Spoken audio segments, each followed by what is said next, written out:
the spot, bringing stats like a kingpin. MMA knowledge, nieces, nephews all lean in. Breaking down fights, calling stat daddy supreme. On just a tip show, he's cooking up a dream. Uncle Weezy, he the man. Dropping fight facts, got it all on hand. He the stat attack grand. MMA guru, more than just a fan. Wanna know the numbers? Weezy got them cataloged. From the fighters reach down to how many times they dog. Just a tip living, breaking it down slick. Hit you with the knowledge, won't miss a single trick. Uncle Weezy, he the man. Dropping fight facts, got it all on hand. He the stat attack grand. MMA guru, more than just a fan. Balls, deep predictions, he be making those calls. Getting in the details, opponents feeling small. From jazz to takedowns, got the whole fight ID. Uncle Weezy spitting truth, no lie, keep it G. Blow the horn, blow the horn. Stat Daddy Weezy not showing no scorn. Fight Night Kingdom, he wearing the crown. Break it down for the peeps, never looking like a clown.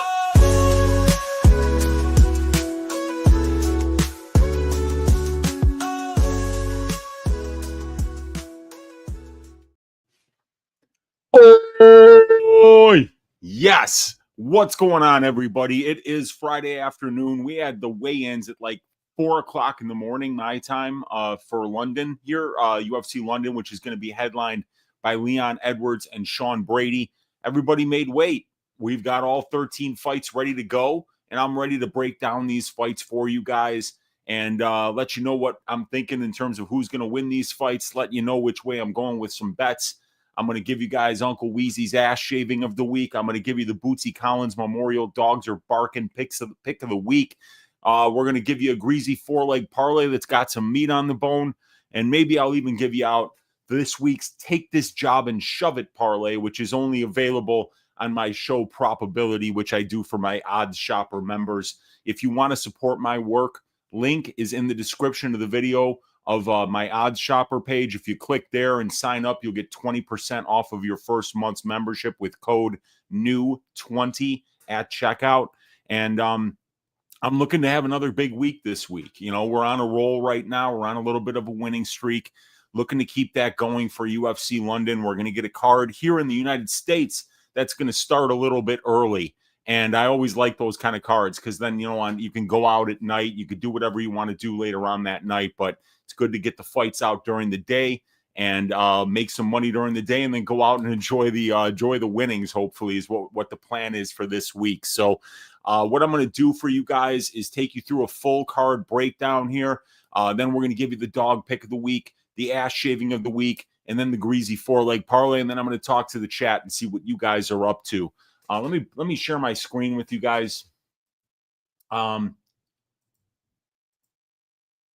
There we go.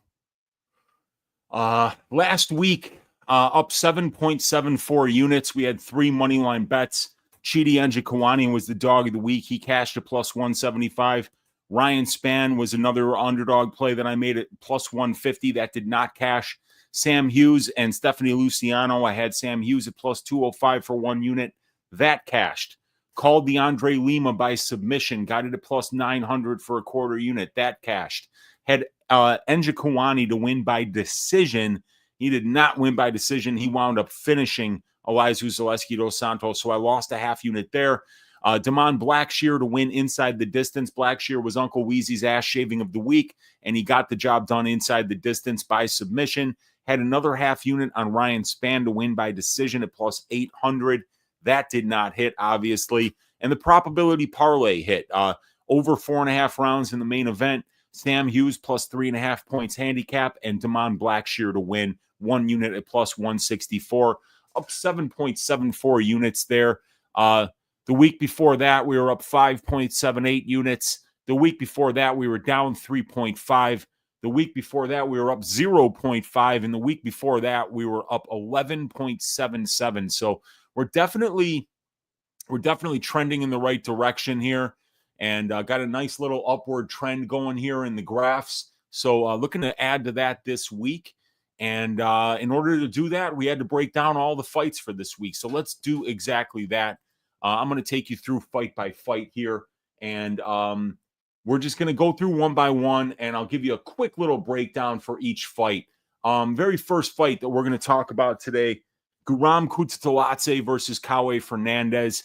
I'm picking Guram to win this one by decision, but I do see a potential finish on the Fernandes side, and I see a potential finish on the Guram side. The reason I picked Guram by decision was the easiest path to victory that I see for Guram Kutateladze here is to exploit the bad takedown defense and non-existent get-up game of Fernandes. I think if he does that, he can easily win this fight. But if he stands in the center of the cage and chooses to stand and bang with this guy, both of these guys have power, and I could see somebody getting knocked out here. Fernandes has never been finished, but this is also going to be probably by far the toughest fight of his career thus far. So I could see a Guram finish. I could see a Guram decision. And I think who's a Brazilian Jiu-Jitsu black belt with a very opportunistic submission game, who's got great kicks at distance striking range, could potentially be live for a knockout as well. I kind of like fight doesn't go to decision here at plus money. The pick is Kutateladze by decision, but I'm actually very tempted to bet Guram inside the distance as well at plus 205. I don't see a lot of value here on the Fernandes side. Favorite bet, fight doesn't go. Kutateladze decision is the pick. The next fight, very close fight here between Nathan Fletcher and Loughran. I'm picking Loughran to win this one by decision. The reason I'm picking Keelan here is I believe that he's the better striker. I see a guy who's a lot more comfortable at distance striking range in comparison to Nathan Fletcher. Fletcher really only seems comfortable in the cage when he's grappling. And Loughran's got good forward pressure on the feet. Because of that, I think it's going to be difficult for Nathan to find quality entries on his takedowns. And I see Loughran potentially out-wrestling Nathan Fletcher here. And I see him winning the striking exchanges on the feet. But I don't really see Keelan getting a finish here. So I do think that this fight probably goes the full 15 minutes. I have a 1-unit bet on Loughran to win by decision at plus 220. And I think he's going to win the minutes of this fight because I do think that he's got a fairly solid striking advantage in this fight. And both of these guys are quality grapplers, but I do believe that Keelan's probably the better wrestler. So if Keelan can control and decide where this fight takes place, whether it takes place at distance striking range or whether this does become a grappling match, and if I'm right about him being the better striker here, I think he's going to win this fight and win it by decision. The next fight, Bannon versus Tomar. We got Bannon a minus 160-ish favorite here. Puger plus 140. Fight doesn't go to decision. Big plus money here, plus money number here at plus 350. I think a contrarian take is that this fight's going to finish inside the distance. Puger is very, very aggressive. She throws big overhands. She tries to knock her opponents out, but she's not very technical. And she doesn't have much of a ground game either. She's been finished in all 4 of her professional losses. Bannon is a kickboxer. She throws a lot of kicks. She's got decent distance management. And Puja throws a lot of kicks too. So I could see Shauna getting a takedown or two here and exploiting the bad ground game of Puja. I also could see this being like a tepid distance striking match, but I could see also somebody landing a big shot on the feet. So I like fight doesn't go to decision here at plus 350, and I've got a small bet because DraftKings hung a plus 1,800 Shauna Bannon by submission prop. I played that for a quarter unit because Puja does have a terrible ground game, and I know that Shauna has been consistently working on her Brazilian Jiu-Jitsu. I believe she trains with Paddy Holohan in Ireland, and Paddy was always a good grappler. So, I think that would be a smart way to kind of make Puja fight a fight that she's not entirely comfortable with, and that would be to grapple her. So if Shauna goes out there and starts looking for takedowns, I'm going to be very happy because I'm looking for her to finish this fight by submission. I do think that that the fight doesn't go at plus 350, has got some value on it. And I'm picking Shauna Bannon to win by decision because I think she can win minutes in the clinch. I think she can win minutes at distance striking range with her length and superior technical kickboxing. And I think that she's the better grappler here too. So I'm definitely picking Shauna to win. I think decision is the most likely path, but I think there's value on the violence props for this fight. Next fight, Christian Leroy Duncan going up against the UFC debutant in Andrei Pulyaev.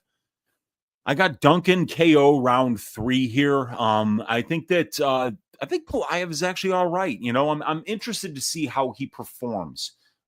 We've still got to see him against UFC level competition and how that skill set is going to translate up at this level. So I do think that this is probably too much too soon for Andre, and I do think that Duncan's going to win and win inside the distance here. Duncan's very explosive, very, very flashy, very athletic. He can do things that a lot of other guys can't do. And he's got a very unique and fan-friendly type of arsenal of striking skills. So I think he's going to put on a show for the hometown fans here in London. CLD from England, obviously. So the crowd will be backing him over the Russian. And yeah, I'm thinking Duncan gets the job done here inside the distance. Pulyaev, we've got to still see how he's going to perform at this level. So I'm not only looking for Christian to win this fight, but I think he's going to win it inside the distance. So I'm looking for a Duncan KO in round 3 for him to finish that fight. Next fight is going to be Marcin Tybura at -105 versus Mick Parkin, -115. Fight doesn't go to decision here, sitting at plus money at +120. Something we don't see a lot in heavyweight fights is plus money violence props for fight doesn't go. I'm picking Marcin Tybura to win this fight by decision, and I've got a big bet on Tybura here. I think Marcin's a better striker than Mick Parkin. I think he's a better grappler than Mick Parkin. He's definitely way more experienced than Mick Parkin. He's got way more UFC experience. He's got about 17 more fights at the UFC level compared to Mick Parkin, and he's fought and beaten the much better brand of competition. Also, Tybura fights a lot out of the southpaw stance, and I didn't like Mick's offensive output when he was fighting Kyle Machado, who's also a southpaw. Mick is a guy who is a boxer, so he relies on his jab and he relies on his low leg kick to kind of set up his power weapons. That low leg kick isn't there against a southpaw, and neither is the jab. So I think that Tybura is going to be the better striker here, and because he has that experience and strength of schedule advantage, because he's beaten the much better brand of competition, I see him getting the job done here. I think he can win minutes on the ground. I think he can win minutes at distance striking range. Tybura, not the most dangerous finisher, and I think Mick, being such a big boy and having a pretty good get-up game when he does get taken down, I think Tybura probably doesn't get a finish here. I think he's going to win this fight by decision. Definitely like Marcin a lot this week. It's my biggest bet of the week on that Marcin Tybura money line. And yeah, if he gets a win this week, it's going to be a good week for your Uncle Weezy. Next fight is going to be Loney Kavanagh versus Felipe dos Santos. I'm going with the Loney Kavanagh decision here. I like Felipe's pressure. I like his volume. I like his durability.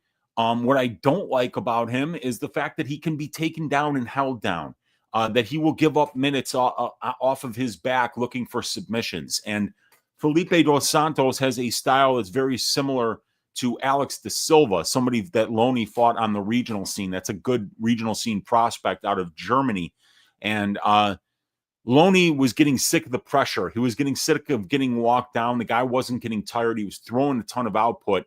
So Loney said, you know what? Instead of just outboxing you and dealing with the pressure, I'm just going to take you down and hold you down. And that's what he was able to do. And I liked seeing that, because if you watch the second half of the Andre Lima versus Felipe dos Santos fight, you saw Lima do the exact same thing. He said, you know what? This guy's not giving me enough room to strike. I can't get my kickboxing attacks off, so I'm just going to take him down. And once he did that, once he went to that, he became dominant on the ground against him. So I think that Loney's going to have, I think he's the cleaner, more technical, more precise kickboxer, but I don't like Felipe's grappling defense. So I think that Loney does get the job done here and get it done by decision. Next fight, Jay Herbert, the Black Country Banger, going up against Chris Taco Padilla. I got Jai Herbert winning this one by decision. Taco Padilla minus a plus 350 underdog in his debut against Jimmy Yontop, plus 200 underdog against Rong Zhu. And now he's being listed as a favorite versus in London. So he's making a trip from California to London here to fight in front of an unfriendly crowd against a more experienced guy, the more experienced UFC fighter, and the guy who's fought the much better brand of competition. Jai Herbert going to be a lot taller and longer than Padilla. He's got good clinch work. I think he's got good enough wrestling to deal with Padilla's takedown attempts. And I think that the difference in the striking here is going to be very good for the Herbert side. I love the length. I love the precision. I love the distance management. So I do think that Jai Herbert is going to win the minutes on the feet here. And, fighting in front of an unfriendly crowd for Padilla isn't going to help him if this fight does go to decision. I don't think he's going to have much grappling success against Jai Herbert. And Jai Herbert's just been out there against the much, much better brand of competition. So I'm looking for the Black Country Banger to get his hand raised by decision here. And I have a 1-unit bet on Jai Herbert to win by decision at plus 200. Next fight, Nathaniel Wood versus Morgan Charriere. Charriere, the money is coming in on Wood, so you can't get Wood at plus 135 anymore. It's going to be more like plus 110, Charriere minus 130. I'm going with Charriere. I'm going with him to knock out Nathaniel Wood in the third round of this fight. I don't think Nathaniel is going to be able to have any grappling success in this fight, first of all. Charriere is excellent grappling and very good takedown defense, and he's very explosive and athletic, so he can kind of just use that athleticism when he does get put in bad spots to escape from those bad spots. The biggest difference I see between Charriere and Wood is power and durability, and the power and durability advantages are both on the Charriere side. Nathaniel Wood's getting cracked and dropped in just about every fight in the UFC. And a lot of those times are at 135 with guys that don't have as much power as Morgan Charriere. So now that he's up here at 145, I think that chin is going to be a little bit of a problem, as it has been in the past in the Naimov fight. We've just seen him put in bad spots by a lot of guys. Even Pineda was cracking him a couple of different times. So Charriere being very young and very experienced, and I think that his durability is going to allow him to fight a war here. I think his takedown defense and grappling game is going to be able to have him allow or to dictate where this fight takes place. And I think Morgan's going to want it on the feet because I think he's going to use his kicks and his power in order to land the bigger shots, bank the rounds, and eventually find a knockout here on Nathaniel Wood. So I'm looking for Charriere to not just win this fight, but win it violently via KO in round number 3. The next fight, Jordan Vucenic, minus 500 favorite here, going up against Chris the Problem Duncan at plus 375. Fight doesn't go to decision here at minus 170. So I'm picking Vucenic. I'm picking Vucenic by submission. The reason I'm picking Vucenic by submission, and it's not just me, I think every capper has Vucenic by submission this week. But where you're going to get a different breakdown from me is that I feel like I'm obligated to pick Vucenic by submission because of what we saw in the Manuel Torres fight for Duncan, right? Duncan cracks Torres early. Torres decides, you know what? I don't like getting hit by this guy. I'm going to grapple him instead. And I don't know if Duncan expected that at all. But whether or not he expected it, when it happened, it looked bad. And, Chris is somebody who's going to look to wrestle to win some minutes here. And I think that Vucenic is just the more dangerous submission grappler, the higher level grappler. Maybe not the better. I think Chris Duncan's probably the better wrestler, but I worry about the submission grappling upside of Jordan Vucenic here. And if Chris Duncan makes any mistakes on the mat and Vucenic gets to a dominant position, I mean, like the Duncan side, the Duncan bettors are going to be holding their breath because Jordan is a much better submission grappler. But this line is setting off massive alarm bells in my head. the exact same alarm bells that were going off last week with Josias Musasa being priced as a minus 900 favorite. I'm that uncomfortable with Jordan Vucenic as this big of a favorite. I don't think Jordan is particularly dangerous, you guys. You got to remember, he fought his entire career at 145. Now he's moving up to 155. He didn't have power at 145. And this guy's an English grappler, which means that his wrestling is ass.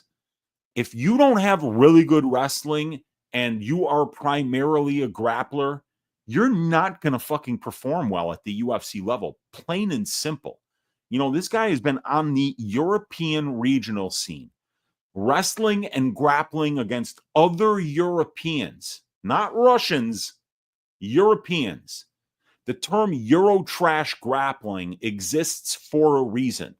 It's because in comparison to Russians and Americans, their grappling is trash. Be very, very careful. Chris Duncan has a lot more power. Chris Duncan has faced the better brand of competition up at this level. Chris Duncan is the better wrestler. Chris Duncan trains at ATT against some of the best fighters in the world, some of the best training, some of the best coaches, some of the best supplementation, the South Florida Sun.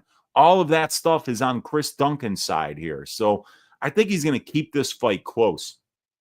Chris Duncan by decision at plus 700. Chris Duncan plus 3.5 points handicap at plus 150. Chris Duncan money line sitting at better than plus 325, I think. These are all spots that I'm seriously considering pulling the trigger on, but haven't done yet. This line on Vucenic is ridiculous. I think it's entirely too wide, and I think people are glazing this guy, and I don't think he's that great. So the pick is Vucenic submission round 2. A bit of a cop-out by me because I really do think that this fight is very close to 50-50, actually. I just still, that if Duncan hadn't got submitted by Torres, I would have probably be 2 units deep just on the money line right now. So I don't know, man. I am not the biggest Jordan Vucenic fan this week in terms of how all these other cappers are talking about this guy's going to be great. I would be very surprised if he was great at this level. So we're going to find out. But yeah, Chris Duncan has got my attention this week. Next fight, Molly Meatball McCann going up Alexia Thainara.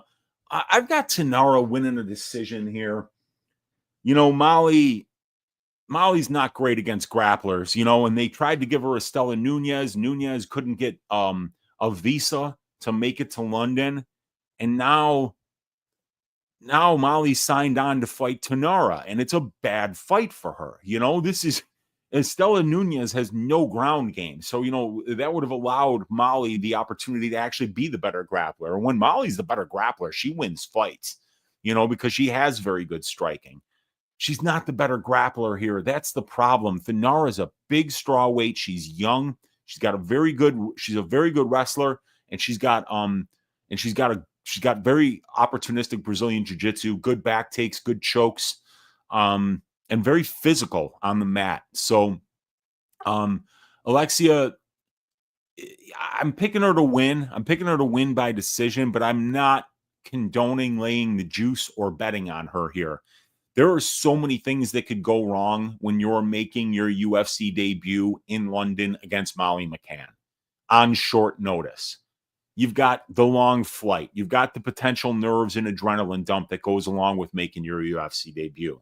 You've got a very pro-Molly crowd, and you got the judges sitting cage side who are hearing the pro-Molly crowd every time she lands a big shot, right?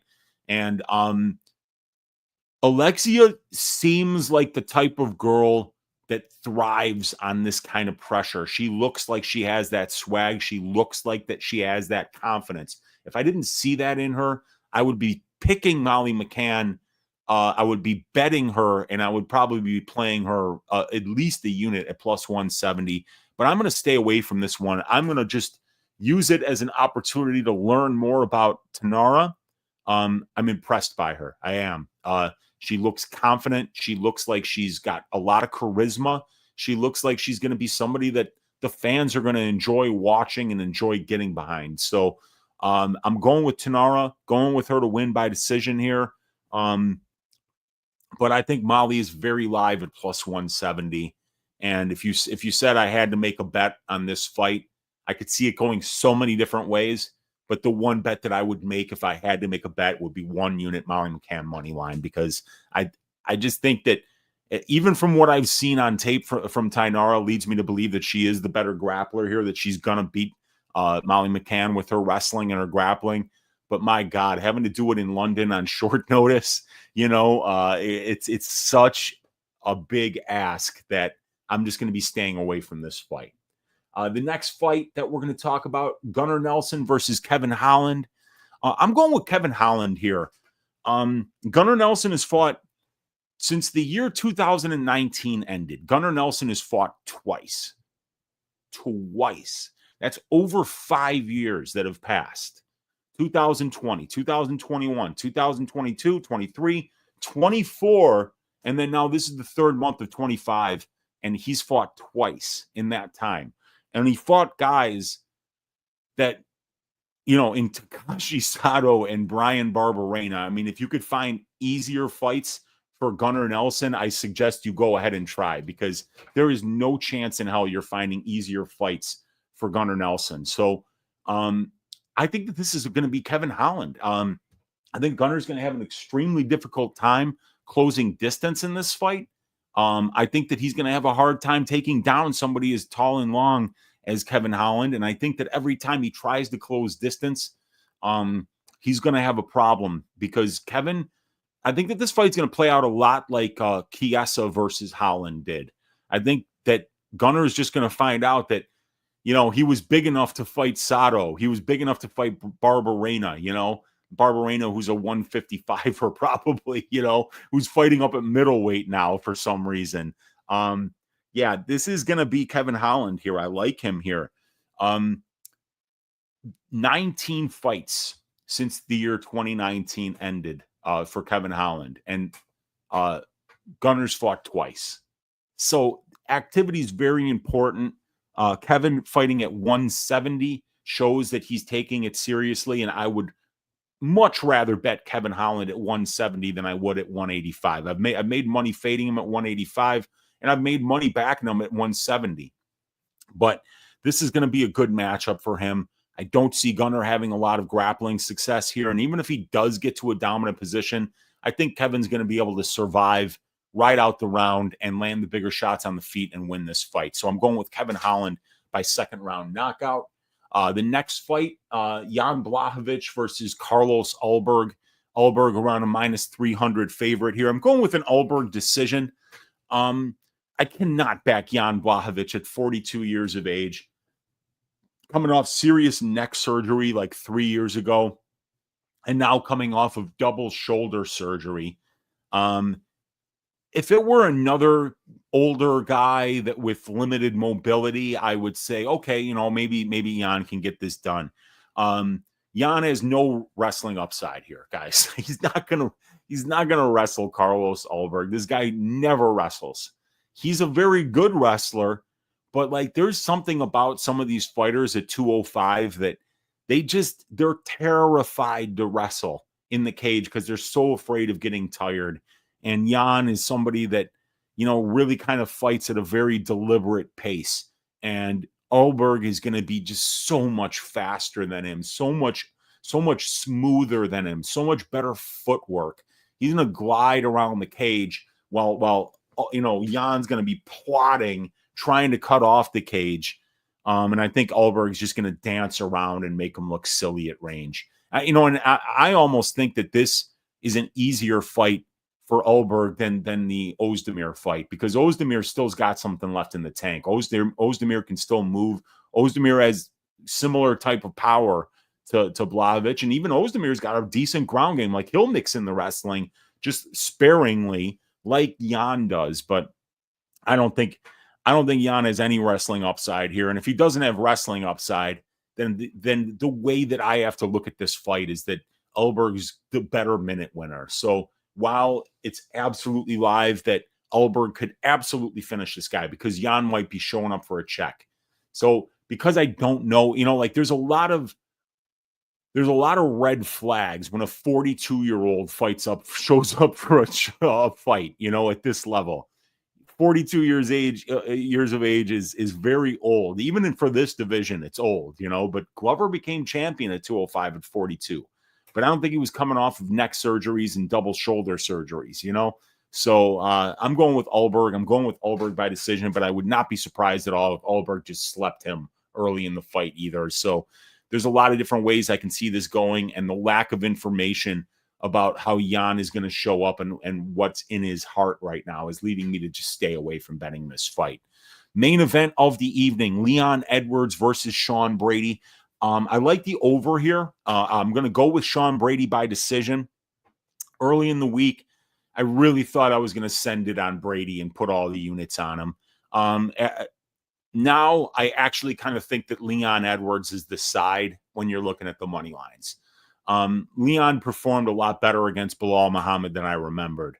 And I think that Sean Brady, while we're going to see a lot of pressure out of him, and I think that we're going to see Sean be very competitive in the distance striking exchanges in this fight, I think he's going to pressure Leon. I think he's going to take Leon out of what he does best, which is, win minutes at distance striking range with distance management, with good counter striking, good feints, good length and distance management, and close that distance, get into the clinch with this guy, make him defend takedowns, make him get back up after getting taken down, and just wearing on him.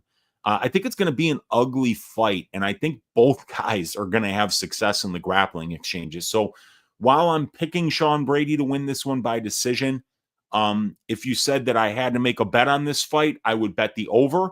And if you told me no, you got to pick a side, I would actually pick Leon Edwards at plus money here. I think it's a better bet than laying minus, according to this, it's minus 155. Let's see where he is right now here. Where are we? Yeah, minus 155, Sean Brady. So it's the same line. So I'm picking Brady decision, but I'm not very passionate about it. I do think Sean gets the win. I do think that the wrestling is going to be just a little bit too much for Leon to fight his fight. So that's what I'm going with there. When it comes to how are we going to figure out what we want to do for a dog of the week, it's difficult this week, you guys, because Brady's a favorite. Ulberg's a favorite. Holland's a pick'em. Thainara is a favorite. Vucenic is a favorite. Charriere is a favorite. Herbert's a pick'em. Kavanagh's a favorite. Tybura's a slight dog. Duncan favorite. Bannon favorite. Loughran pick'em. And Kutateladze favorite. So this week, I just got to give you something that I think is going to cash. I know he's not a big underdog. I know it's close to a pick'em, but it's definitely Tybura this week. And, I do fight write-ups every week for my odds shopper members, right? And, I write up about 6 pages on every fight. And we look at the trends of each fighter here. We look at and then we summarize those recent trends, look at, stuff like what money lines have they been priced at? Are they looking better than where they're pricing their fights are priced at, or worse? What's the ROI? What's the recent streaks? What's the career trajectory? We look at strength of schedule, where I've got Tybura with a big strength of schedule advantage. We look at the distance striking, and I've got Tybura as the better striker here. I'm not just saying that, I'm writing all this because I'm doing research. When I look at the clinch and the grappling, that's of course Tybura. Tybura is a Brazilian Jiu-Jitsu black belt who's won several fights when he's gotten dominant positions on the ground. Tybura got more experience overall, 25 more fights, 260 more minutes of cage time. Got more UFC experience with 17 more fights and 3 more hours of octagon time. Strength of schedule advantage, striking advantage, grappling advantage. With Parkin, you got 10 years younger, 1-inch height, 1-inch reach, undefeated fighter on a 10-fight win streak, and a positive career trajectory fighting at home in London. But they don't give you points for any of that shit. They give you points for outstriking your opponents, out-grappling your opponents, and strength of schedule matters too because, like this guy was getting outstruck by Kyle Machado, you guys. He had to out-wrestle Kyle Machado to win that fight because he didn't know how to outpoint a lefty with no power, So I really like Marcin Tybura as the Bootsy Collins Memorial Dogs Are Barking pick of the week. It might not be a big plus money number, but I think that he should be minus 150, minus 200 here over Parkin. I'm very confident in this pick, and I've got a 3-unit bet on Marcin Tybura's money line, which leaves us with one order of business left before 2 orders of business left. First of all, it's Uncle Weezy's ass shaving of the week. And by the way, if you like this fight write-up, click that link in the description of the video. Join the odds shopper. Give me money. I work hard. Give me money. Give me a goddamn job, will you please? Because it doesn't do shit for me to show up for you guys here for free on YouTube and give you all my picks. Give me fucking money. Link in the description of the video. Give your Uncle Weezy money. Where's the goddamn note that says that? Give your Uncle Weezy money now. All right? Give him money now. I've had it. Give me the goddamn money. You'll get these fight write-ups. You'll get access to my Discord. You're going to get 4 hours every week of subscriber-only content. Balls deep breakdowns where we read all of these brilliant fight write-ups and come up with our picks of the week. Probability, where you look at all of my proprietary betting models. Like, for instance, here.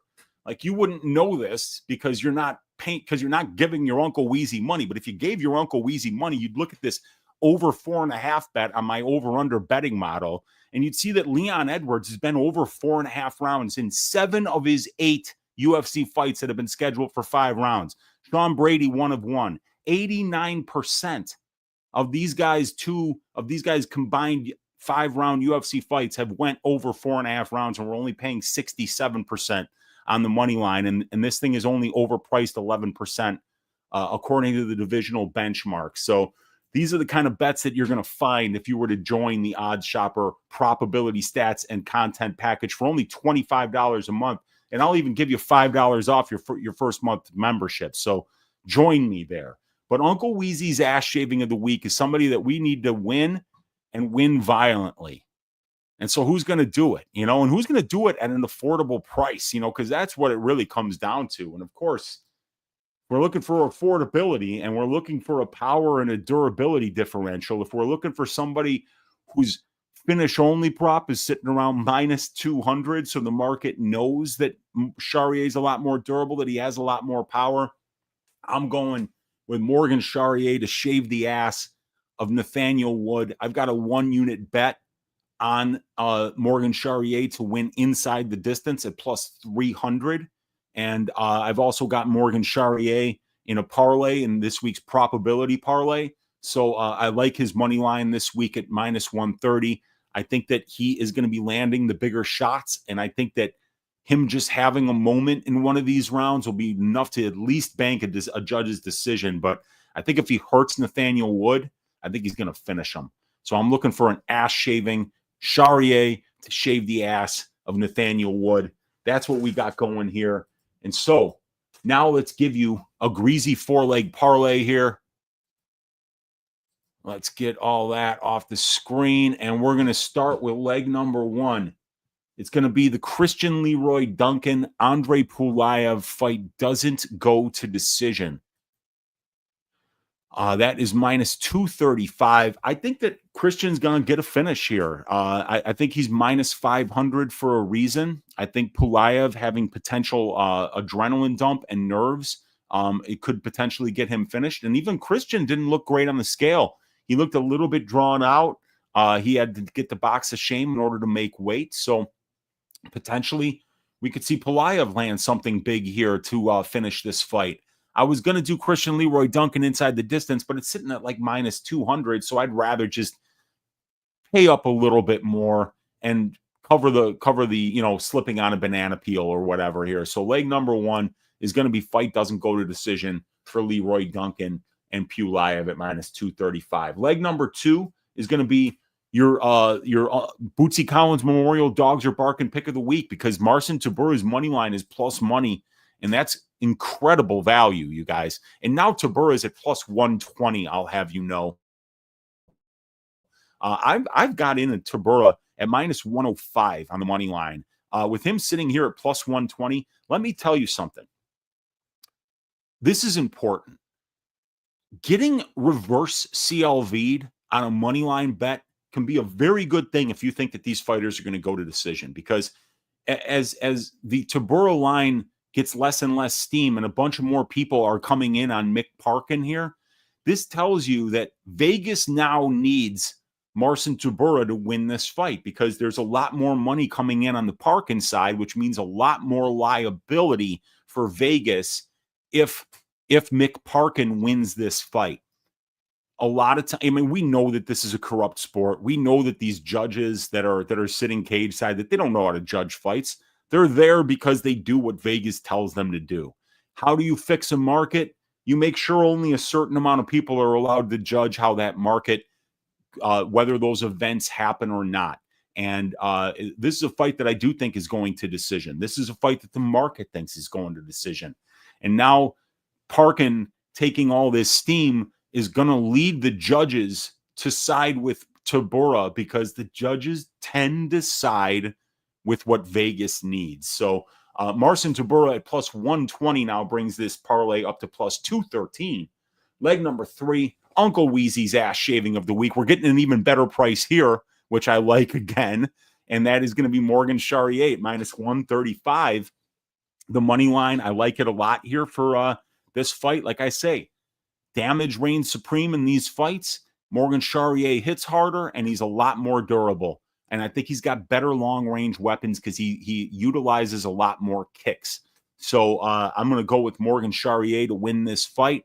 I think he can win it inside the distance, but obviously the money line gives us a little bit more leeway to cash. And we're looking for now a plus 445 on this 3-legger. And now that brings us to the last leg of the parlay. And it's something that I like a lot. It's the over 4.5 rounds for the main event. Leon Edwards isn't much of a finisher. And I know that Sean Brady has been finished in his only loss, but you got to know that there's a big difference in the aggressiveness and pressure of Leon Edwards and Belal Muhammad. Belal Muhammad's got ridiculous pressure. He doesn't give you a chance to breathe. And even though he finished him, he never knocked him down. He never had Brady completely out of it. So I think that Brady actually has some really good durability. And I think that if Brady gets clipped here and he does get in trouble against Edwards, that he'll be able to latch on to Edwards and look for a takedown. That's not an option against Belal. Belal's takedown defense is too good. So I think that this one's going to decision. I don't think Brady's going to get the dominant positions on the mat against Leon Edwards. I don't think he's going to be able to finish this fight with a submission or a ground and pound. Neither one of these guys has crazy fight-changing power on the feet. So I see this one going the full 25 minutes. And I hate to do it to you, because I hate to make the last leg, if we've cashed the first 3 legs, be something you have to wait 22 and a half minutes to cash. But this is definitely something that I like quite a bit. Definitely going with that over 4.5. Now that comes out to plus 705. 705 on DraftKings Sportsbook. So let's cash this thing, you guys. 4-leg parlay. We've got a dog pick of the week. We got the ass shaving of the week. We did a full card breakdown. And maybe after I talk to the chat here a little bit, we'll give you the take this job and shove it parlay. But yeah, you guys, let's see what's going on with you guys in the chat here. All right, let's go. Get all the way up to the top here. We got Sam and Remora in the room saying, oi, we got Disfordike saying, I've been waiting all day for the wheeze. Let's go. Dixon saying profit. A couple people look like zombies on the scale. Not quite the Walking Dead yet, but like CLD and Loughran look like they had been out last night drinking and pulled up in time for the weigh-ins. Yeah, man. Both of those guys needed the box of shame in order to make weight. And yeah, both looked a little bit drained. And somebody else looked drained. I can't remember who it is, but somebody else looked. Oh, yeah, Duncan had the glasses on. Chris Duncan, not Christian Leroy Duncan. And let's see. I'm back after ceremonials. My 2 biggest takeaways are Pulyaev is huge And Sean Brady looked like an atom weight in front of Leon Edwards. I'm scared now, Weezy. Yeah, but he's also built like a fucking refrigerator. So it's going to be, there's a reason why Leon is a lot taller and Sean's a lot shorter. And it's because there's a strength difference there. Alexa Thainara might be the last long-lost daughter of Wesley Snipes. She's got that same skin tone, that's for sure, man. I know that man has been to Brazil a time or two. It's kind of scary how much she looked like him at ceremonials today. We got exclusive Oro in the room saying, oi! And we got my guy Helder Sturari in the room saying, oi, Weezy. Yesterday I played video games with Mauricio Hoofy on the UFC Brazil YouTube channel. He said he wants to be the backup for Pimblett versus Chandler on UFC 314. I hope he gets it because Mauricio Hoofy has got star power. And that knockout of Bobby Green was something special. The beating he put on Jimmy Yontop was crazy. I'm really looking forward to seeing more and more of Mauricio Hoofy up at this level because the guy's got swag. He's got phenomenal striking and great knockout power. Can't wait to see what's next for him. And by the way, we've played 4 times and he won 3 of them. This guy is nasty even on PlayStation 5. A big hug to you, my friend from Brazil. Let's go. Right back at you, Helder. It's always good to see you hanging out in here, man. I'm wishing you continued success with your gigs over there with UFC Brazil and with Power Slap, my man. Best of luck to you, brother. Mushroom in the room saying that he's sneak watching at work, here to support. Appreciate you, man. Jaquan White saying, oi, best picks in the business, Weezy. Let's go. Let's get it. We got exclusive Oro saying, thanks for the balls deep breaks. I'm tired of it being interrupted by an Aylin Perez OnlyFans plug by Brady. You got it, man. And Safety Vest saying, almost 7 a.m. Time to hit the dank. Good wake and bake for my guy, Safety Vest. Good to see. We got Josh saying, let's go, Weezy. You're the only capper I go out of my way to try to watch live. I hope Leon doesn't give you an aneurysm this week when he wins. Nah, man, he won't give me an aneurysm. Like that rant that I went on Stat Diggers was really more of a rant. I would say it was really more of I was mad at myself because I didn't bet on Bilal against Leon. I just stayed away, and I really should have bet on Bilal there. I was mad, but yeah, Leon Edwards is a former champion. Great welterweight, great striking, great minute winning abilities, great distance management. I think it's going to be a close competitive fight, and I could see it going either way. I'm picking Brady, but it wouldn't give me an aneurysm if Leon won. Thainara is a favorite because she spams body lock takedowns, I think, and has more power than McCann. And Kavanagh struggled the most with Ochoa when it became dirty boxing range. And Dos Santos almost always car crashes. Makes me worried about that fight. We got Pickle Kush and TH in the room saying, oi! We got AF Gunline saying Zamir's Pulyaev look really slow. That's why Duncan is -1,600. Yeah, I think he is a lot slower than Christian. That's for sure.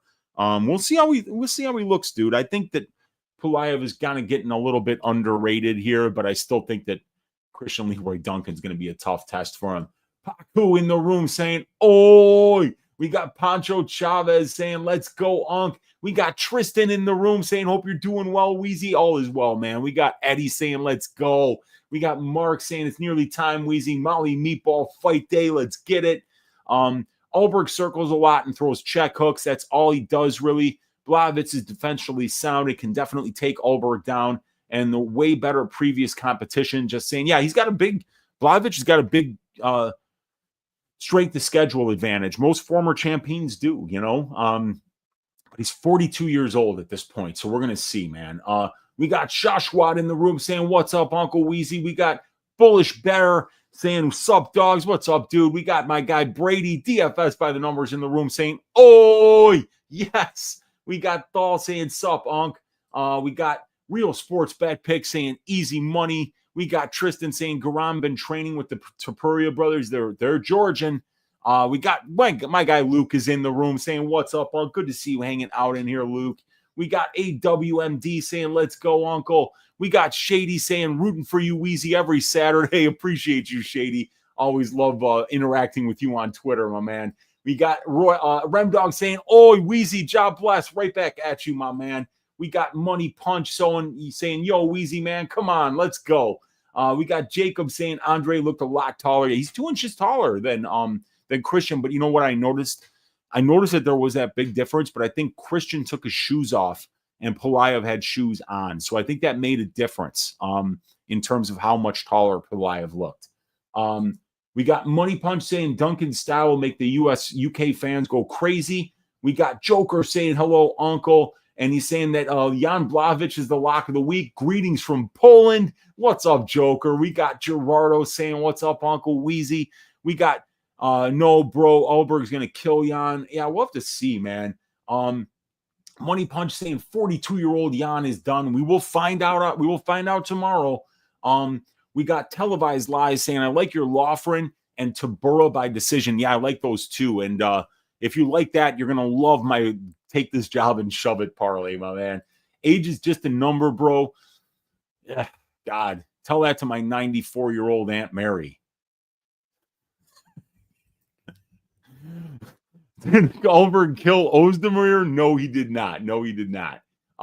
Loughran smoking Fletcher in the rematch, and age is a big factor in fighting. It is a big factor. Look at Mike Tyson versus Jake Paul. Age is a huge factor in a fight, especially in the lower weight classes.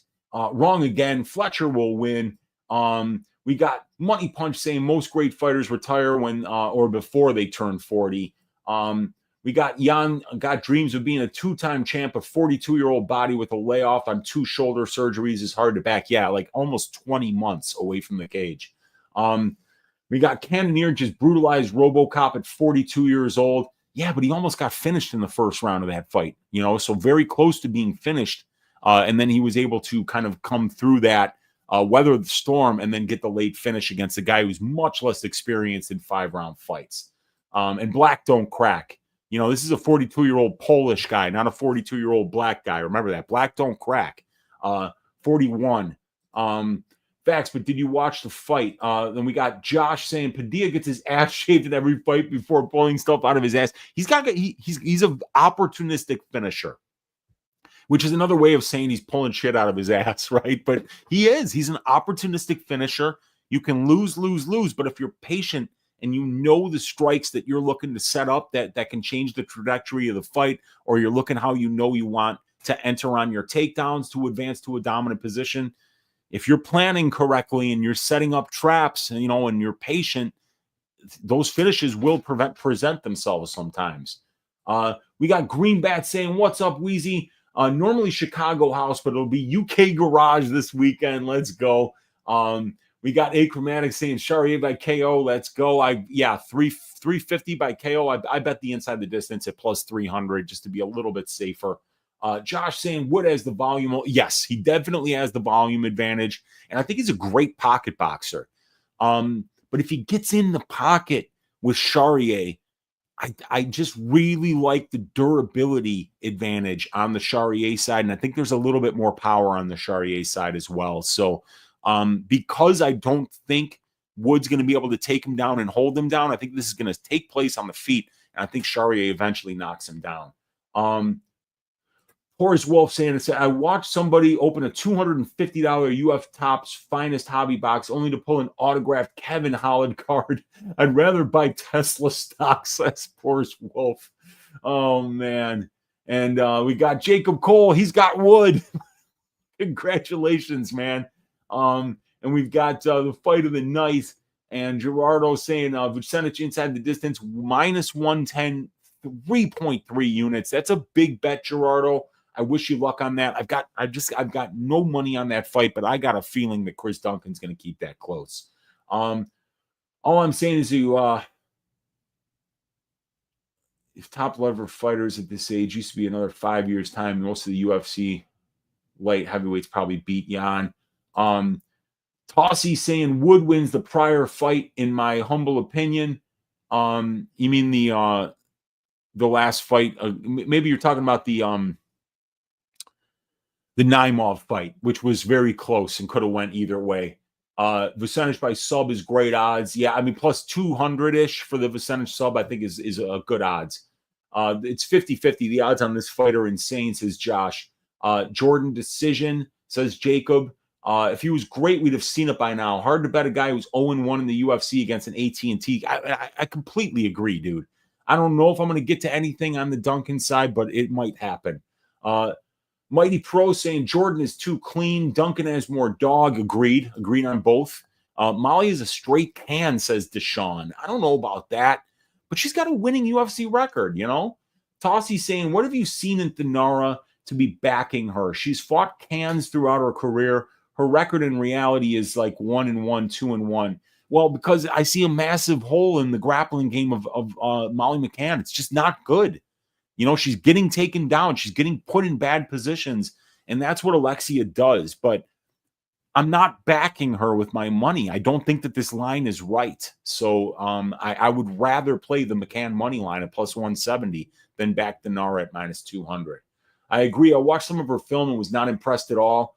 And James says, nah, Molly is a dog. We got televised lies saying Torres makes the fight chaotic, which helped him snatch up the sub. Vucenic takes a more measured approach. I like it to go the distance, maybe end in a split.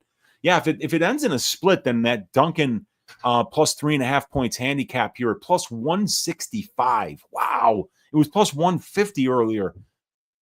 God damn, they're tempting me. They're tempting your Uncle Weezy. Josh says Molly looked so bad in her last fight. Yeah, man. I just wonder, because she got cunt punted right at the beginning of that fight. Remember that? She came up with a knee, but then the foot got her right in the pussy. And she went down and she was out for a while because of that. Like a good minute and a half. She kind of had to walk around. Then she got kicked in the body. That shut her down. I just wonder if it was kind of like a confluence of things that just led to that terrible performance. But I mean, like her losing it in London as a minus 350 favorite to Bruno Brazil is, I mean, the short-term vibes are really bad, but that's also an opportunity to take advantage of the variance that this sport consistently brings. Yeah, and Achromatic saying, if you watch Thainara, she's an animal. And Josh saying, yeah, it's easy being an animal against a bunch of scrubs. Molly by KO, that's right, I said it. All right. I hope you don't put money on that McCann. And he's saying, yeah, I'm with Weezy. It's a pass for me too, Josh. You know, I can just see this going too many ways. So I don't want to have any money on it. Yeah, pass for sure. Don't trust either of them. I think this fight is a pass too. Just play the under 2.5 or the fight doesn't go. Misty and Bug, the two work dogs. You got work dogs? That's awesome, man. Dogs are great for morale. Dogs are awesome. So yeah, dude, shout out Misty, shout out Bug, wag those tails, keep those people productive by being kind and showing that kind of a love that only a dog can show. So appreciate you, Mushroom. Achromatic saying somebody's getting piped. We got Faisal 786 saying fight doesn't go as a play for me. Best play for sure. This is the only fight I'm confident that finishes. And that you're talking about Gunnar Nelson versus Holland. I'm thinking, yep. Don't bet either bum. Yeah. Thainara is too aggressive and used to fighting chicks with no power. McCann will tag her. I see a ton of decisions on this card. Yep, same here. All the value on Holland. I agree with that. Love seeing a meatball beat down. Leon supposedly has staff. I've heard that. Yes. Glad to see you pull back on the Brady confidence. Yeah, I'm pretty confident in Leon in this one, says Josh. Brady's two best wins are against a washed Gaslam and a washed Costa. Yeah, dude, I hear you, man. And he's just not as good as Bilal, and it's not really close. Agreed.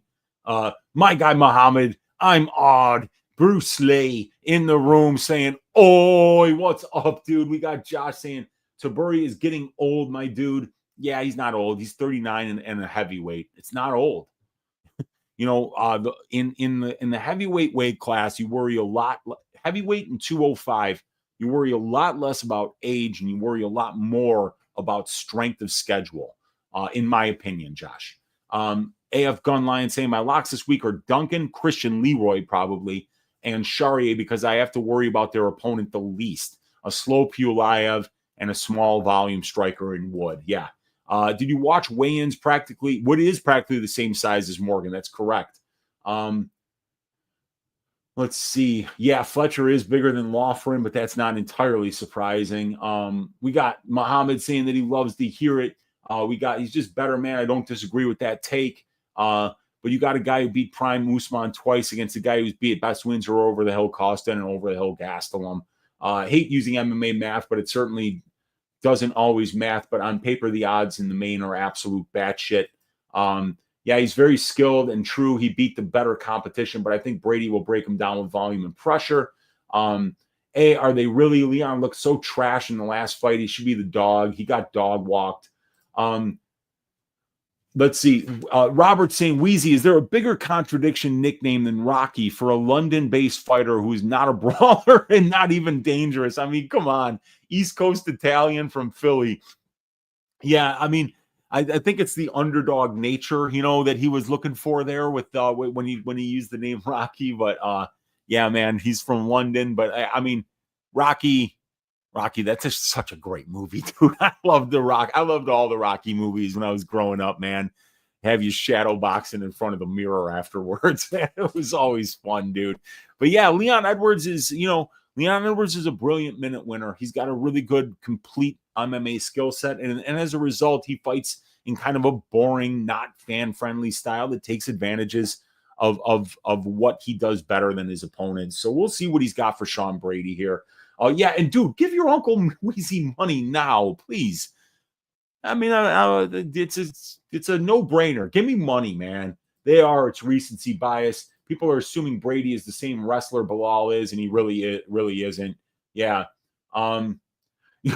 Carter's saying I'm big on Parkin this week. You scared the fuck out of me, Unc. Yeah, dude. I mean, we'll see. It's a fight, I mean, I'm confident in it, but it doesn't mean that Marston's gonna win. Marston's got to go out there and fight really well to beat this guy. We'll see how it shakes out in the end, man. And yeah, it looks like Josh is big on Parkin as well. Works in reverse, bro. Uncles are supposed to give their nephews money. No.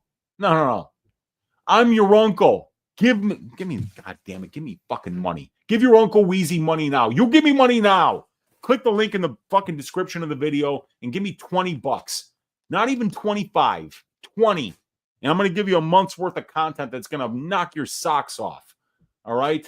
I'm not asking for shit for free. You're going to get the write-ups. You're going to get the betting models. You're going to get the stats, the matchup stats. You're going to get access to me, your Uncle Weezy. I mean, come on. It's a fucking no-brainer, you guys. Let's see here. Parkin blows, says TH. I hope you're right. Tybura is just old. He's 39. He's not that old. Josh, what's your opinion on Alex versus Ank 2? Doesn't look like he gives a fuck. Hey, Uncle Weezy, thoughts on Carlos under? So who's Carlos this week? Carlos Ulberg under 75.5 significant strikes and under 98.5 regular strikes. Really interesting.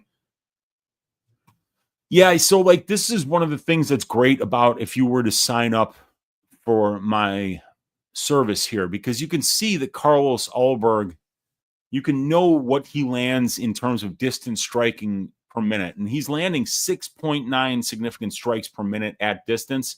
And you can look here even in the advanced matchup stats.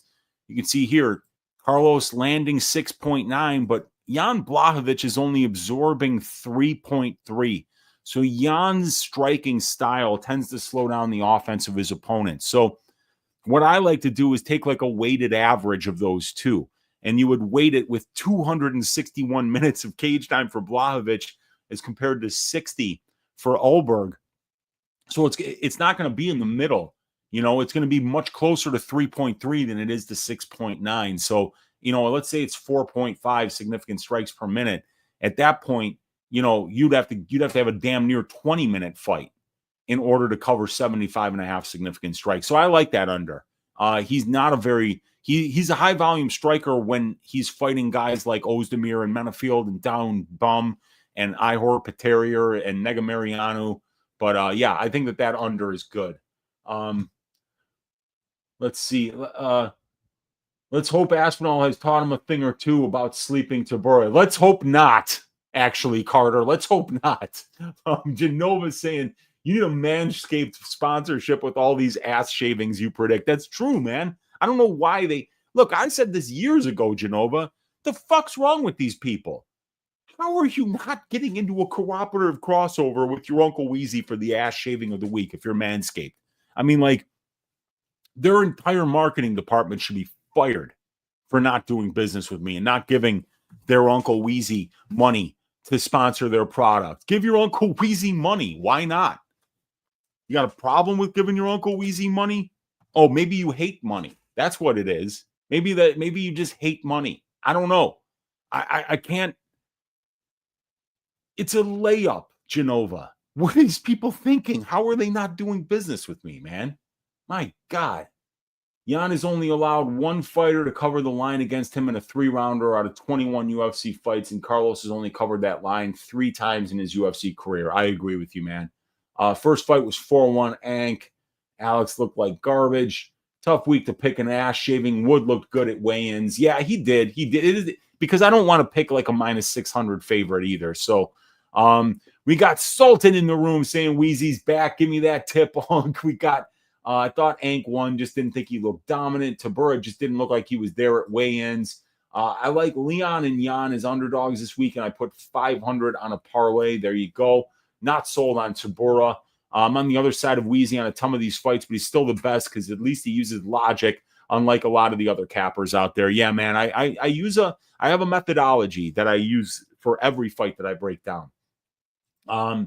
Use the round robin, says my guy, Real Sports Bet Picks here. We got MMA Jackal saying 20 more hours. We got Robot Chicken Wings in the room. We got Shashwat saying I like both the main and co-main to go the distance. I agree with that. The 2 Duncans on this card, and neither one of them go by slam Duncan. Such a waste. We got Paku saying what's up to the MMA Jackal, saying Bilal was also a lot shorter, and he dumped Leon on his bald spot. Yeah, he did. Bilal made Leon look like straight trash. Yeah, but I mean, it was closer than I thought, man. We got Moyes saying Loughran 10-8 round 3, maybe. Well, as long as he wins by decision, that's what I want. Please recap the 4 legs, says my guy here. So leg 1, Christian Leroy Duncan versus Pulyaev. Fight doesn't go to decision. Leg 2, Marcin Tybura money line. Leg 3, Morgan Charriere money line. Leg 4, over 4.5 rounds in the main event. Right now on DraftKings, that's coming out to plus 705. All right.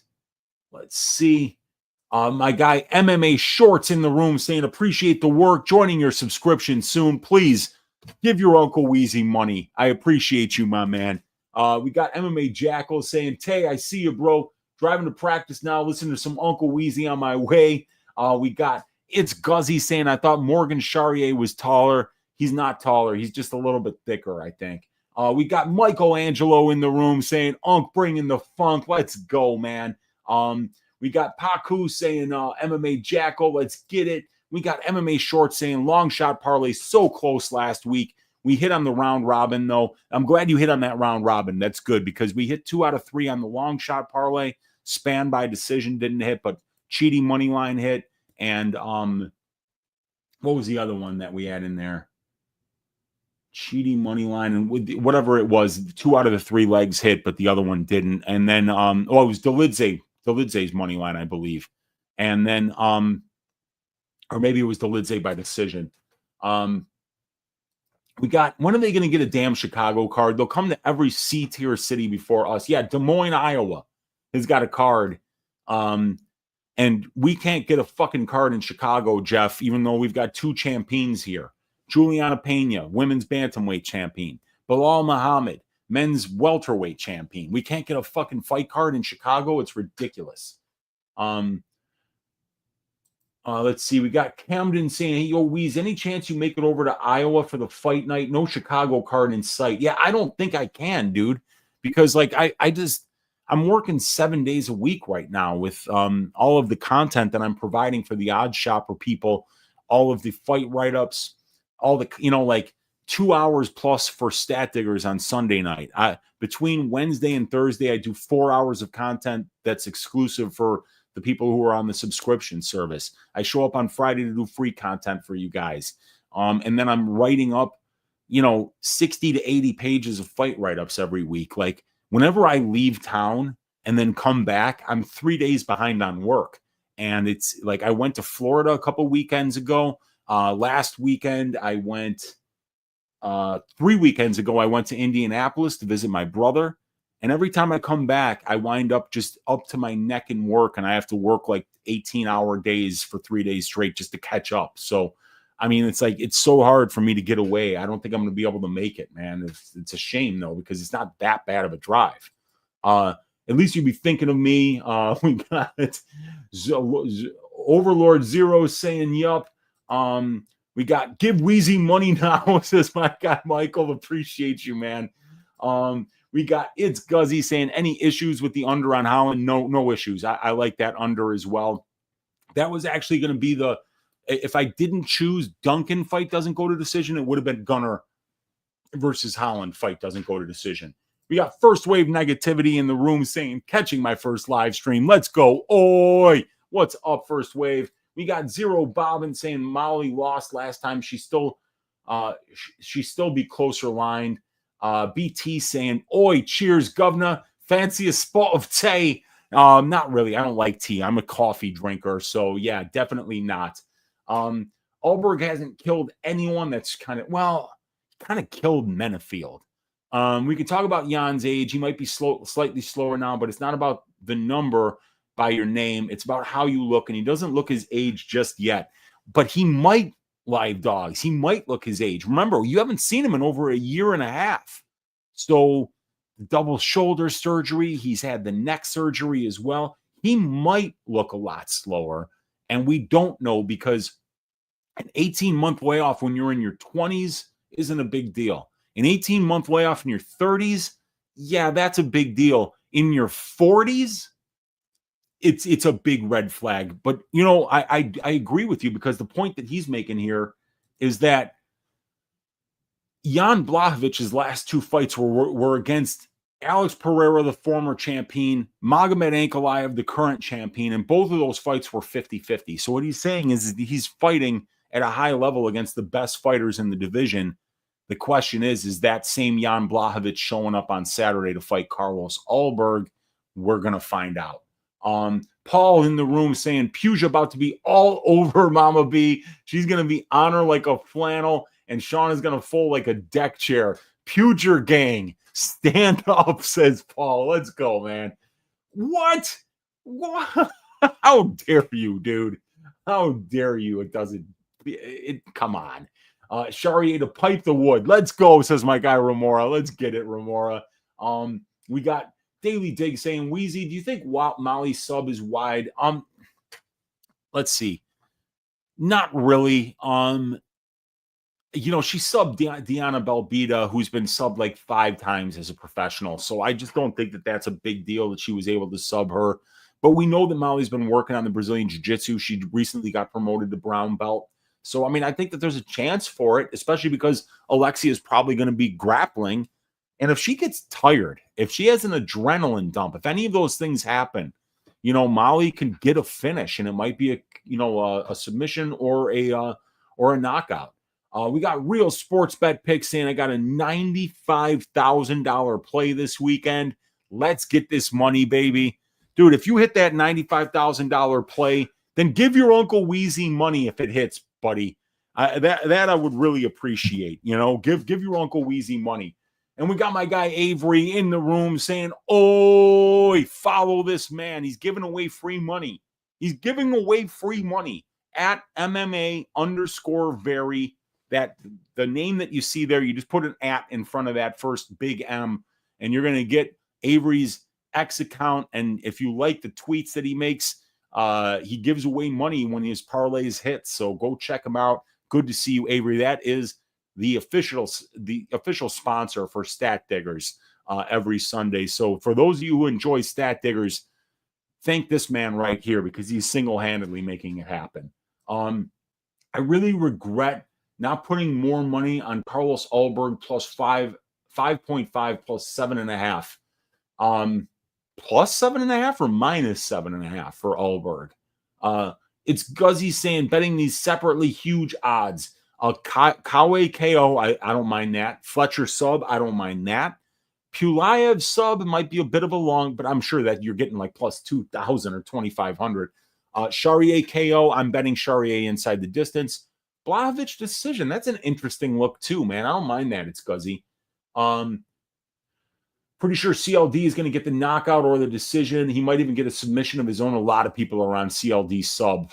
Yeah, thoughts on CLD sub? I think he's going to knock him out. It's one of those things that, like, sometimes people just like to get on whatever the biggest number is for the biggest favorite, and they just hope that they go that way. But I don't think CLD has a great submission game. And I think he's way more likely to knock this dude out than submit him. So I think it's going to be a KO, but when you're getting plus 900, you don't have to put much on it. And if you see a path, why not? He does have a guillotine in his back pocket, says Real Sports Bet, but you can get that CLD sub on Bet Rivers for like 1,100. So choose your book wisely. But if you like that, yeah, there you go. And let's see. Weezy, they call that receiving a Trump elbow. Before you blow me up, I'm a Trump supporter, says my guy Michael. We got With the Grain saying, I'm sexually attracted to Uncle Weezy's betting advice, dude. I love it. I love it, man. The betting advice is something that gets me excited too, my man. We got Sam saying, what's up, Michael? We got Sultan saying, any tips on keeping a crisp hairline like yours, Unc? Plenty of sleep, little stress, good genetics. I mean, those three things will definitely help you. You know, keep the stress to a minimum and the hair stays. We got Michael saying, what's up to Sam? We got saying, Farang Love saying, you look like you have someone tied in your basement and just come up for UFC picks. Do I look like that? Really? Farang Love? Is that how I look? Yeah? Tied up in my basement? The fuck? I live in Chicago, man. You know, like, you don't do that here. You know, people will come looking for you. Sam, you too, my friend. Hoping you're having a great day. Looking forward to it tomorrow. We got Soy Man in the room saying the Uncle Weezy of making it look easy. What's up, Soy? We got Michael saying right now, Sam, it's going to be a great weekend. We're going to stack them high, those flapjacks, and pour syrup all over the bookie's head. Let's go. We got Mr. Arson in the room saying, is there any value in a Pulyaev underdog pick? The odds seem a little bit wide on CLD. Yeah, I mean, like, there could be. I think Pulyaev is all right, you know, but I also think that the level of competition that he's faced, that the CLD is going to be much better than these guys that he's faced. So I think he's got a ton to prove. So I think CLD probably does get the job done. Is it a value play? Potentially, yes, but we don't know much. We don't know enough about Pulyaev to think that he's going to go out there and beat him. So there might be some value in it, but I'm not going to be on that side. Uncle Weezy and the boys piping the bookies on site this weekend, man. We got everyone put your money where your mouth is and back Pulyaev so I can get a better line on Duncan. And Josh is giving Uncle Weezy money now. See, look at this, dude. I mean, it's all you got to do. Follow Josh. He knows what he's doing, man. He's a sharp guy. Give your Uncle Weezy money, dude. We got Vucenic KO Duncan. I'm potentially with ground and pound, but I don't think Vucenic has got a lot of power. I think he's a former 45er, moving up to 55. I don't think he's gonna have a ton of power at this level. Uncle Weezy, the goat of this capper verse, the keys to the ladies. What's up, Pro Schmo? We got Remdog saying, I gave Weezy money. Instead of giving me bread, he taught me how to fish. I appreciate you, Remdog, one of the guys that's on the Odds Shopper team with me here. Appreciate the kind words, my man. We got Fob saying, what's new check on the block alert. What are your thoughts on Alexia? I mean, I'm picking her to win. I think she's got swag. I think she's got confidence. I think that you need to be that kind of a fighter in order to have the guts to take a short notice debut in London against Molly McCann. So I'm looking forward to seeing what she brings, but I don't have a good read on the fight. I'm staying away from betting it. We got Finesse the Books in the room. What's up, dude? We got my guy Clint in the room saying, what's up, Weezy? Good to see Clint hanging out in here. I was on his show a couple weeks ago. My guy Brady was on his show like a little over a week ago. Let's fucking stack them high, Clint. Let's get it, man. No one wants Charriere, says high reinforcements. We got MMA Shorts saying Blackshear inside the distance. I think I forget, though. Oh, yeah, that's what it was. It was Blackshear inside the distance on the long shot parlay. Yes, sir. There we go. Don't burn out on the work, man. You truly give the best advice on MMA YouTube. Yeah, I've got to figure out how to be more efficient with my time, and I've got to figure out some shortcuts on how to do the work that I'm doing, man. And I'm working on it. I'm definitely working on it. Swinger saying, Uncle, who's the most handsome fighter on this card? Boy, that's a good question. Let's see. Edwards, Brady. It gets Carlos Ulberg. Dude, Carlos Ulberg is extremely handsome. And so is Christian Leroy Duncan. It's definitely not Marcin Tybura. Loney Kavanagh looks like that kid on the Karate Show, the Karate Kid show. What is it? Cobra Kai. Loney Kavanagh. Where is he? He looks like that kid on Cobra Kai, that guy there. And then we got, obviously Marcin Tybura over there, not handsome. Christian Leroy Duncan, handsome man. Let's see. Keelan Loughran. Boy, he's got a head like a fire hydrant on him, man. Guram, not handsome. Great smile, but not handsome. Let's see. Yeah, Morgan Charriere is pretty good looking. Alexia Thainara is handsome. He's got a beautiful smile. Yeah, and then I'm going with Carlos Ulberg. That's the most handsome person on this card, without a doubt. No question about it. Mo Magic in the room saying, somebody give me a free pick. Uncle Weezy, you're a legend. Yeah, go with the Marcin Tybura money line, man. That's my free pick this week. Truth Hurts too, saying, give Uncle Weezy his fucking money. Cuba Gooding Jr. voice. Give me the... Fucking give your Uncle Weezy money now. The link is in the goddamn description of the video. What do I gotta beg you? You want fight write-ups? Huh? 7-page fight write-ups on every fight on the card, huh? You want to know about Vucenic versus Duncan? You want to know about Nelson versus Holland? You know? You want to see all of my betting models? You want to see what the over-under models are saying where the price is? Oh, I'm not even sharing my screen with you guys. You want to see that? You want to see that? You want to see that? You want to see that? You want to see all the fight write-ups? You want access to the Discord? You want all my tracked bets? You want all this shit? Give Uncle Weezy money. Do it now. Okay? Not hard. Let's go. Jeff K in the room saying these Des Moines tickets are actually expensive. I'm kind of shocked. And this is coming from someone who went to the Sphere. Wow, really? That expensive, dude? My God, man. Weezy, what's the best underdog you got? Definitely it's going to be Tybura this week for sure. We got live dogs saying split decision on Bannon Tomar. Live dogs like that split. Yeah. Where I bang Punja. Yeah. Sure. Why not? Sure. DeKalb, stand up, says AN. Let's go, man. Appreciate you. Stand up, DeKalb. Stand up, Sycamore. Stand up. Oh, well, what county is that? It is DeKalb County, isn't it? No, I don't even know what county it is. He bugged out. Yeah. Home of John Wayne Gacy. Yeah, Chicago. Stand up. I think John Wayne Gacy was actually a Des Plaines guy, though. Just outside of Chicago. Very interesting book that I read. Was alleging that John Wayne Gacy was not the killer, and that anyway, great book by David McGowan called Programmed to Kill. David McGowan, Programmed to Kill. Very interesting information about John Wayne Gacy in that book. Yeah, that is Chicago, home of John Wayne Gacy and Brandon Johnson. I don't know who's worse. Weezy Peasy, let's go, says Bug. We got live dogs saying, LOL, the people want to know. We asked the hard-hitting questions over here. Yes, sir. Enlighten my opinion saying, oi, from Illinois, are you buying into the London curse of no finishes? It's happened numerous times, my man.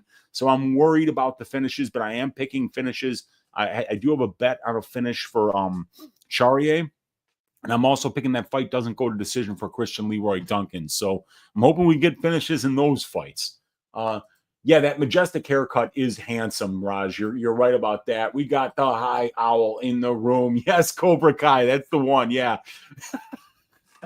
Dude, Loney looks exactly like the kid in Cobra Kai, man. I nominate Blachowicz for most handsome. We got T-Saw saying top 3 to most likely get a submission. Call the parlay. Subs for lunch. All right. So,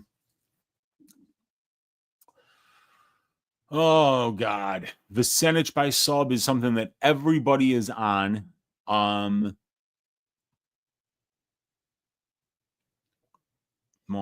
God, I bet on Sean Bannon by sub at plus 1,800. And oh God, I mean, I don't really see 3 submissions on this card, but I would go with Vucenic, Bannon, and Thainara. That's what I would call. That's what I would do. She is extremely shiny. I mean, like, dude, you look at Shauna Bannon, like the light just reflects off of her. You know, look at that. Look at that hair. She's extremely tan for an Irish woman, but yeah, she's extremely shiny, very white teeth as well, you know, so I agree with you. Mo saying, thank you. We got the high owl saying, imagine if Tybura gets KO'd in round 2. Why would I imagine that? I've got a 3-unit bet on that. I'm not imagining that, dude. Come on. We got chalky bets, ring a ding ding. Any early ass shaving predictions for next week? So obviously, this is pre-tape. Joe Pyfer to shave the ass of Kelvin Gastelum. Drew Dober to shave the ass of Manuel Torres.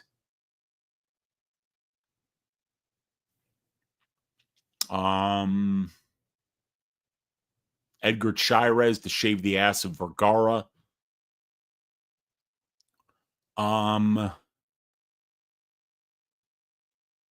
Yeah, and that's probably about it. Probably about it. Yeah. Talkie bets. Ring a ding ding. Thank you for the $10 donation. Truly appreciate the donation to the cause, you guys. And there's 340 of yous live hanging out in here right now. Hit that thumbs up. Hit that subscribe button if you haven't already. Leave me a comment down below. Let me know what you think of the work. And then after you've done all of that, then give your fucking Uncle Weezy money now. Give him money now. Click the link in the description of the video to the odds shopper. Y'all give you 20% off of the first month's membership, and it's going to give you access to everything that I work my ass off to do every single week. I'm not asking for it for free, but give me the fucking money. All right? Don't make me send somebody to your house. I don't want to send Legs and Rocco over to your house to force you to give me money. Don't make me be a prick about it. Just give me the goddamn money, you know? It's like when they drafted my dad in the army, you know? Did he like go running around and be like, you'll kill me first? He just showed up. He said, well, if you drafted me, I guess here I am. You know? Give me the goddamn money. Look at Chalky Bets. He's giving me money. Josh Fan Guy said he's going to give me money. You know, one of the other guys said that he's about to give me money. Everybody should be giving me money. So fucking give me money. We got Mo, I like over 2.5 in the co-main. Jan is still durable. Chalky Bet says chalkier the better. Those are all going to be chalky plays, but Drew Dober, I believe, is plus money. So those are all spots that I definitely like for this week. I like Tybura instinctively, though. Saw the line last week and went, it's Marcin for me. Yeah. No way Gacy was not the killer, bro. How? Dude, like, you would have to read the book. I'm not going to talk about it right now, but there were 14 different people that had keys to John Wayne Gacy's house. Also, John Wayne Gacy had been caught doing horrible things to kids. But the thing was he was always letting them go. He wasn't the reason that people knew that John Wayne Gacy was a sick son of a bitch. And I'm not saying that he wasn't a horrible person who did horrible things, but I don't think he was the killer. Well, Dave McGowan didn't think that he was the killer, or at least thought that there was some evidence to suggest that it might have been one of the other people that had keys to his house that was actually killing these people. And John Wayne Gacy was actually a very well connected within the political structure of Cook County. There's actually, he went to the White House and took a picture with Jimmy Carter's wife. He was actually a political operative here in Chicago who knew some very powerful people. So yeah, that was actually something that Dave wrote in his book that was just very interesting. Let me see if I can just point out the book to you guys so you guys don't think I'm just talking out of my ass here. Programmed to Kill, David McGowan. David McGowan, rest in peace. What a great author David McGowan was. But yes, Programmed to Kill. The Politics of Serial Murder by David McGowan. This is a very, very interesting book. Oh, wow. When did this come out? Dahmer, Lucas, Gacy, Berkowitz, Manson. Wow, that is a very interesting cover. I wish I had that one. I do have this book, though, and it is autographed to me. So, but I think somebody borrowed it, and I don't know who borrowed it. But anyway, yeah. Rest in peace, David McGowan. That is a very, very interesting book, you guys. All right. Daniel saying Guram decision -110. Yeah, that's my pick, Daniel. But I really think Guram's live to finish this guy. And I actually kind of like, even though I'm picking Guram by decision, I actually like the value on the inside the distance and the fight doesn't go to decision props more. Live Dog saying I haven't been late in 4 months. I need to hit this to Tybura, Padilla, 2.5 over Jan Ulberg parlay so I can afford a hooker for Sunday morning. Let's get it, Live Dogs, man. Let's get it. 2-3 says Shashwat. We got Shashwat saying he's got Vucenic, Fletcher, and Nelson as the 3 that he likes for the subs. And I think those are good spots as well. Live Dog loves it. First Wave saying it would make me happy if Gastelum beat Pfeiffer. I find that man deeply unpleasant. Well, getting hit by Joe Pfeiffer is even more unpleasant, I would imagine. We need the shove it parlay. Oh, yeah, we do. I'll give that to you guys. I cash apped you. You work hard. Oh, dude, Josh, I truly appreciate that, man. Thank you. Here's a guy who's following the advice that I've been giving all show. Give your Uncle Weezy money now. And my guy Josh just did it. Truly appreciate you, Josh. He says, I like that. I'm stealing it, but I call it Eat Fresh. We got Joe saying, Weezy, you're the man. I waited all week for this show. I love this show. And give your Uncle Weezy money right now. Let's go. No Nonsense Jones saying, do you offer discounts for bulk buying? Like if you pay for an entire year instead of a month? No, I've never done that before. I've only done it month by month. I would consider that, but I'm also trying to work on some visual upgrades for the content going forward. And I think that once that stuff is done on my end, then I'm going to start to really kind of roll out a marketing campaign that would hopefully bring more people to it. Showing up for free on YouTube here doesn't really work very well. You know, I mean, like, honestly, I used to do a lot more content on YouTube and I was trying to build my subscriber base. It wasn't until I stopped putting content for free on YouTube that I actually saw the subscriber base start to grow. So, it was something that I never considered doing, but like I said, if I do improve this product and it gets to the point where I want it, where I want it to be, then I would absolutely offer that. But for right now, it's going to be $20 for the first month with the code, and then $25 a month after that. And I can't do any cheaper than that right now because too much work goes into the product.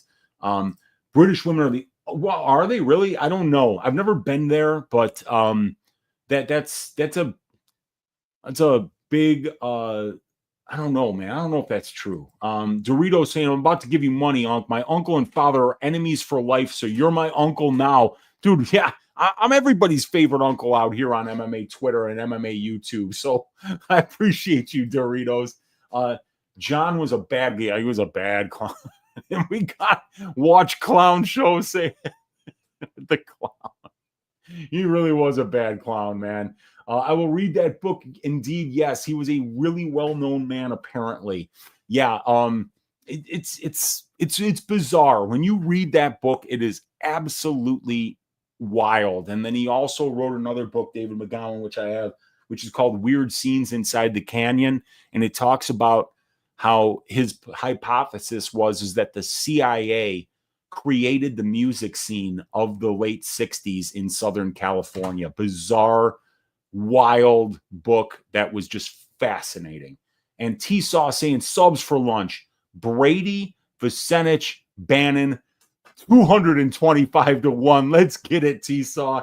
That's a good big number there. Piper seems like he will be a racist cop if MMA didn't work out for him. Maybe, man. Maybe. We got that angry in the room saying, oi. And we got Money Punch saying, what's your 3 most confident props or money lines? Fight doesn't go to decision or whatever 3 this week.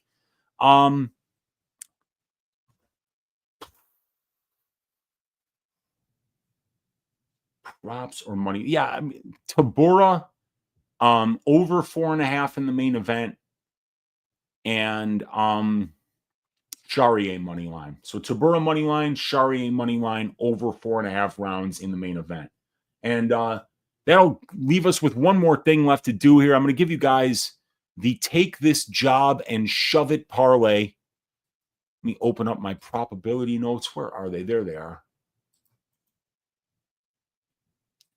So I'm going to scroll all the way down here. So to take this job and shove it parlay, which you see right there, is going to be Uncle Weezy's ass shaving of the week, Morgan Charriere to win inside the distance at plus 300.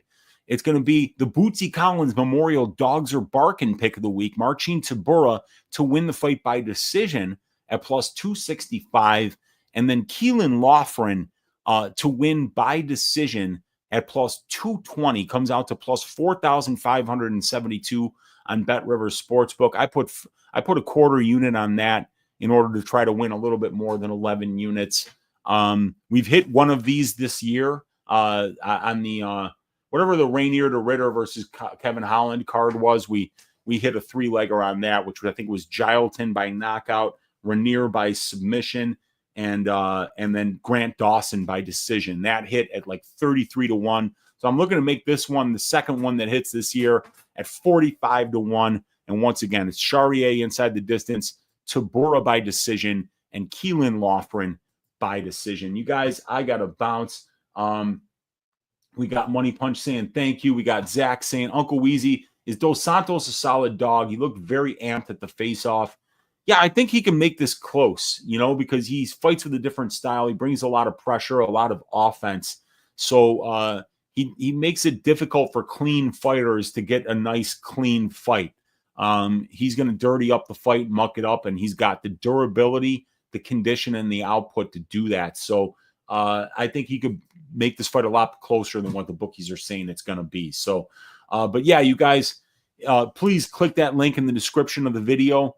To go to the Odd Shopper, 20% off your first month, $20 a month, and then $25 a month after that will get you access to all the phenomenal content that you see that I provide for you guys here on YouTube weekly. Appreciate all of you guys for watching. 350 of you still live hanging out here. Hit that thumbs up, hit that subscribe button, leave me a comment down below, and please consider giving your Uncle Weezy money right now. And we'll make some money together if you join that Odd Shopper, and I'll help you with giving you all the access to the statistics, benchmarks, and fight write-ups that you need to make more improved and educated betting decisions that'll help you be a long-term gambler, long-term winning gambler. So join me, come along with me, and we appreciate you guys for hanging out. Have a great rest of your day. Let's stack cashed tickets like flapjacks for UFC London. God bless each and every one of you guys, and we'll see you guys next week.